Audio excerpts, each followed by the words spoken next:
जी अस्सलाम वालेकुम and welcome to my YouTube channel. बेटा जी एनएमडीकेट लेक्चर सीरीज का आगाज हमने किया था, उसके अंदर आज हमने एंजाइम वाले पोर्शन को स्टार्ट करना है कि एंजाइम होते क्या है, इसके कैरेक्टरिस्टिक्स क्या है बेटा, ये किन किन फैक्टर्स के ऊपर जो इसकी एक्टिविटी है कि किन किन फैक्टर से इसकी एक्टिविटी ज्यादा या कम हो सकती है, इफेक्ट हो सकती है। और लास्ट में बेटा हमने टॉपिक डिस्कस करना है एंजाइम इनहिबिटर्स का। तो चलिए बेटा स्टार्ट करते हैं, देखते हैं कि एंजाइम्स है क्या। हम बेटा एंजाइम को कहते हैं कि they are biologically active protein. ये क्या होते हैं? प्रोटीन्स होते हैं जो क्या करते हैं, किसी भी केमिकल रिएक्शन की स्पीड को बढ़ाते हैं। अब आपको पता है कि आपकी बॉडी के अंदर होने वाले जितने भी केमिकल रिएक्शंस है, इसको हम क्या नाम देते हैं? मेटाबॉलिज्म का नाम देते हैं। तो आसान अल्फाज में हम कहते हैं कि जितने भी मेटाबॉलिक प्रोसेसेस है उनको स्पीड अप करना ये किसका काम है? एंजाइम का काम है। अब क्योंकि चीज को स्पीड कर रही, इसी वजह से हमने इसके लिए क्या वर्ड यूज किया है? एक्सेलरेटर का वर्ड यूज किया। अब यहां पे एक चीज को समझिएगा, इसका हरगिज ये मतलब नहीं है कि ये किसी केमिकल रिएक्शन को स्टार्ट करवा रहे हैं। केमिकल रिएक्शन को स्टार्ट करने का जो काम है बेटा वो किसका है? Activation energy. हम कहते हैं किसी भी रिएक्शन को स्टार्ट करने के लिए जो मिनिमम अमाउंट ऑफ एनर्जी चाहिए उसको हम क्या नाम देते हैं? Activation energy. लेट सपोज मैं आपको छोटी सी मिसाल देता हूं कि ये आपके पास एक एरिया है जहां से आपके पास ये एक लेट सपोज क्या है बेटा, बॉल कह ले, हमने इसको यहां तक लेकर आना है। तो होगा क्या, हम इसको यहां से एनर्जी लगाना शुरू कर देंगे यहां तक। अब जब एक दफा बेटा हम इसको यहां तक ले आएंगे फिर उसके बाद ऑटोमेटिकली क्या होता जाएगा, नीचे की तरफ आता जाएगा। अब यहां से लेकर यहां तक लेके आने में जो हमारी एनर्जी लगी है, इस एनर्जी को हम क्या नाम देते हैं? Activation energy. तो एक्टिवेशन एनर्जी भी किसी भी केमिकल रिएक्शन को स्टार्ट करता है। स्टार्ट होने के बाद उसकी स्पीड को बढ़ाना ये किसका काम है? एंजाइम का काम है। फिर यहीं पे आपने एक और वर्ड याद रखना है, हम हार्मोन यूज करते हैं। हार्मोन क्या है? रेगुलेटर है।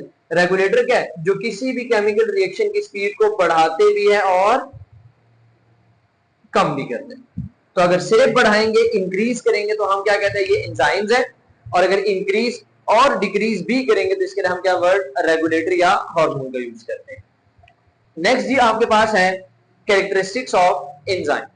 तो पहला पॉइंट हम क्या लिखते हैं जी कि एंजाइम हमारे पास क्या है? ग्लोबुलर प्रोटीन है।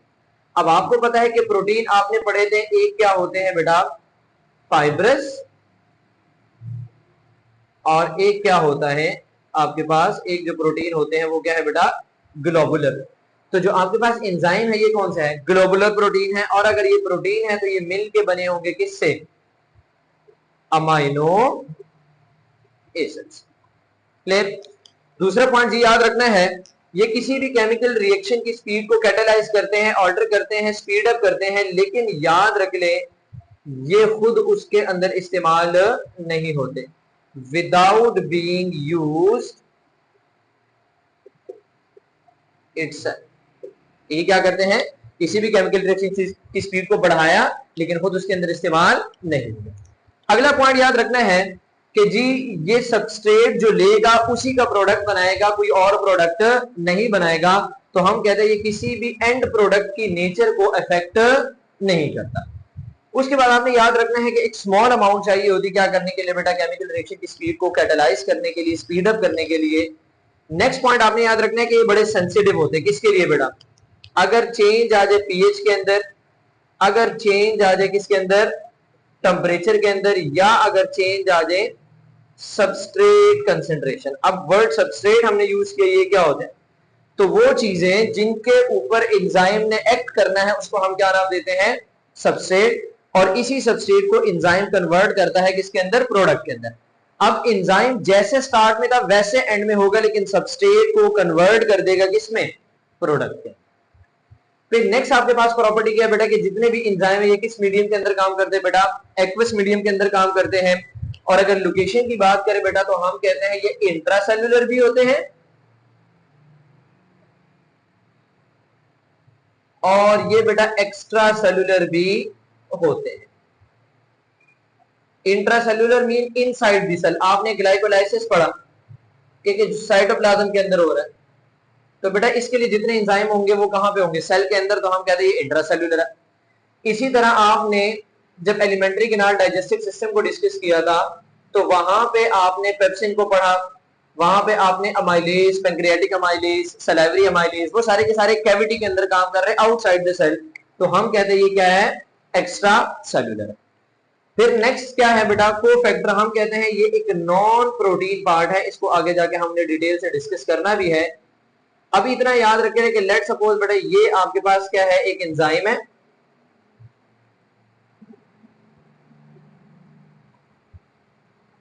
अब इस एंजाइम ने काम करना है। काम कैसे करता है जी, ये अपने साथ जोड़ लेता है किसको, सबस्ट्रेट। अब सबस्ट्रेट आके यहां पे लग जाता है, लेकिन सर रिएक्शन स्टार्ट नहीं होता। क्यों?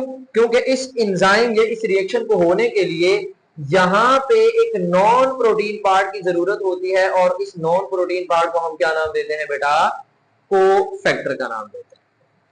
फिर नेक्स्ट चीज आपने याद रखनी है कि कुछ एंजाइम ऐसे हैं जिसको हम उनके एक्टिव फॉर्म के अंदर सिक्रीट नहीं करवाते। मिसाल आपने याद रखी है बेटा, या आपने पढ़ी है स्टमक के अंदर पेप्सिन की, कि बेटा इसको पहले सिक्रीट करवाया जाता है पेप्सिनोजिन के अंदर, फिर इसको कन्वर्ट किया जाता है किसमें, पेप्सिन। अब पेप्सिन क्या है, ये 2 pH के ऊपर काम कर रहा है, हाईली एसिडिक है। अगर इसको इसके एक्टिव फॉर्म के अंदर सिक्रीट करवाया जाएगा तो ये स्टमक वॉल को क्या कर देगा, डिस्ट्रॉय कर देगा। तो ये आपने बेटा कुछ कैरेक्टरिस्टिक्स याद रखनी थी एंजाइम की। नेक्स्ट जी हमारे पास है स्ट्रक्चर ऑफ एंजाइम। अब यहां पे पहले पॉइंट के ऊपर आ जाए तो हमने कहा कि ये क्या होते हैं, ग्लोबुलर प्रोटीन्स होते हैं। अब अगर प्रोटीन है तो ये किससे मिलके बने होंगे, 1 और मोर पॉलीपेप्टाइड चेन से। फिर दूसरा सवाल ये है कि क्या सारे के सारे जो आपके पास एंजाइम है ये प्रोटीन है, तो एक ग्रुप आपके पास जिसको हम क्या नाम देते हैं, राइबोजाइम, ये क्या है, आरएनए इन नेचर है।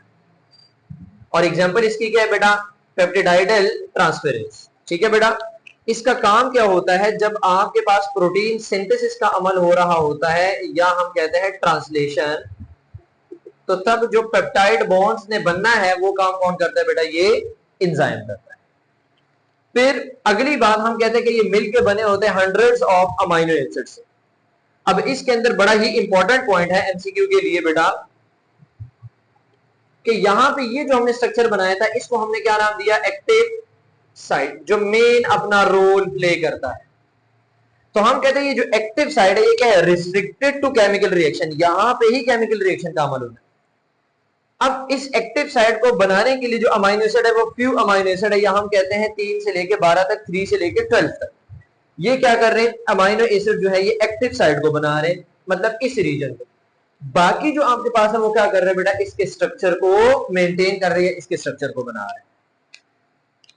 अगली बात अगर आपसे पूछ ली जाए कि सर यहाँ पे बॉन्डिंग कौन सी होती है, कोवेलेंट बॉन्ड होता है आपके पास सबस्ट्रेट और एक्टिव साइट के दरमियान, ये कौन सा, तो आपने याद रखने कौन सा होता है बेटा, नॉन कोवेलेंटली ये अटैच होते हैं।